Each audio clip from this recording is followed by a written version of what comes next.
Hello, everyone, and welcome to my Bachelor Nation 24 channel. I hope everyone is having a wonderful day. Before we begin, please hit the subscribe button and give this video a thumbs up.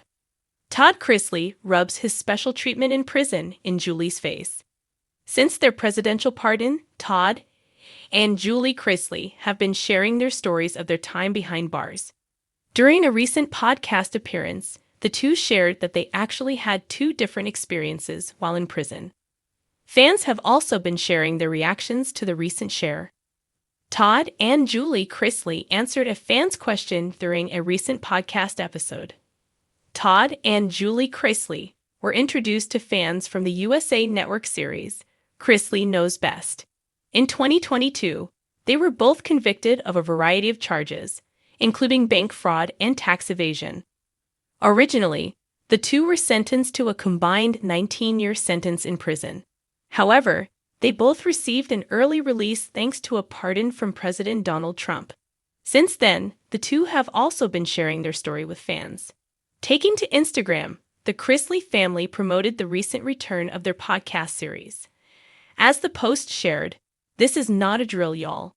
The unfiltered chaos you asked for is here, and clearly we're still not holding back. Chrisley Confessions 2.0 is live. During the podcast episode, Julie read a question asking Todd if there was anything he enjoyed while in prison. He shared, "I had Chick-fil-A." When Julie tried to interject, Todd shared, "I'm not gonna come on here and lie." Todd then revealed he enjoyed quite a few fast food options while in prison. He shared, "I had Chick-fil-A, I had Burger King, I had pizza, I had Culver's, which let me just go ahead and tell you, this is not an ad. But Culver's is my jam now. I had Olive Garden once, but I didn't like it." Julie then interjected, noting, "What I ate in prison, which was none of that none. I had not one morsel of outside food for 28 months. Todd then asked if she had made any friends with the staff. Julie said she didn't, but noted that she cooked some foods in prison, even sharing that she'd like to film these recipes for fans. Instead, Todd shared that he had a chef who would make his food. He shared, "I had quesadillas that he would make with an iron with pepperonis and pizza sauce that I had brought in from Walmart." Fans also touched on how different things were for Todd and Julie. For her part, Julie shared she ate a lot of tuna, noting she didn't really eat it before prison. She also shared eating quesadillas, nachos, and making a pickle wrap. Todd teased he wouldn't eat that. When Julie shared he wouldn't know until he tried, he replied, "I had Culver's. Why would I eat a pickle wrap?"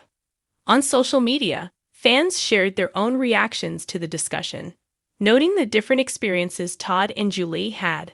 Some fans even thought Todd could have been a bit more sympathetic towards his wife. Some comments included, "Julie Chrisley stared blankly at the wrinkled piece of prison-issue notebook paper in her trembling hands. It was another letter from Todd, his fourth that week, but this one had a particularly smug tone to it. Dear Jules," it began in his carefully looped cursive. "I hope the warden is treating you well, though I imagine things over there are a bit tougher than here. Let's just say I've found my rhythm in this place, and, darling, it turns out I thrive even in khaki." Julie's lips curled into a mix of amusement and irritation. She could practically hear Todd's southern twang dripping with self-satisfaction. After a year behind bars, she'd expected the man to become a humbled soul. Instead, Todd had made prison his stage, and he was performing daily. He continued, "You won't believe this, but the warden asked me to lead the nightly devotionals. Me, can you imagine? I've got a little following now. The Church of Todd, they call it. I'm preaching grace, redemption, and a little interior design on the side. We spruced up the rec room with some fox plants and prayer candles. Very Restoration Hardware meets Salvation." Julie rolled her eyes. The last time she asked for more than one extra pillow, the guards looked at her like she was demanding a Channel handbag. Meanwhile, Todd was apparently turning his cell block into a HGTV set. But the worst part? He loved rubbing it in. In fact, the letter continued, "They let me host a weekly podcast. Can you believe it? The Confessional with Todd Chrisley. It's just me, a microphone, and a whole lot of wisdom. The guards even join in sometimes. Last week, I gave a motivational talk on how to stay fabulous when wearing state-issued socks. You'd have loved it, Jules, really? Julie clutched the letter tighter. She'd asked for a new journal last month and was told there weren't enough supplies. Meanwhile, Todd was waxing poetic into a microphone and doling out looked up at the dim fluorescent light above her bunk. The contrast between their situations was starting to feel like a cruel cosmic joke. Her days were quiet, monotonous. The women in her prison didn't care that she used to host a reality show. They cared if she followed the rules, kept her bed tight, and didn't touch their Jell-O on Taco Tuesday. Julie had learned to keep her head down and her expectations lower. But Todd, he was the belle of the cell block. The next page of the letter was even more infuriating. "I've been given a position on the inmate council," he boasted. Apparently, my charisma and organizational skills stood out. I suggested a talent show night, and it was such a hit. I've been asked to direct the holiday play. Guess who's playing the lead shepherd? Yours truly. Julie let out a short, sharp laugh. "Of course he is," she muttered. Todd wouldn't be caught dead being anything less than the star, even in Bethlehem. She flipped the page again. "Oh, and Savannah sent me another care package. God bless her. Organic almonds, collagen face cream, and that lavender sleep spray I love. I feel practically spa fresh. I even shared with a few of the guys. We had a little aromatherapy circle before lights out. They said I'm making prison feel like a retreat. Maybe I'll write a book, Zen and the Art of Incarceration. Thoughts?" Julie set the letter down. She didn't want to feel bitter. She knew that Todd was just coping in his own eccentric way. But every sentence in that letter felt like a jab, not just because he was thriving, but because he knew she wasn't. She remembered their last phone call. She had told him she was struggling, that the nights felt long, and the silence even longer, that she missed their kids, their old life, her kitchen. Todd had responded with a long monologue about his spiritual evolution and how the prison's morning meditation circle had truly centered him.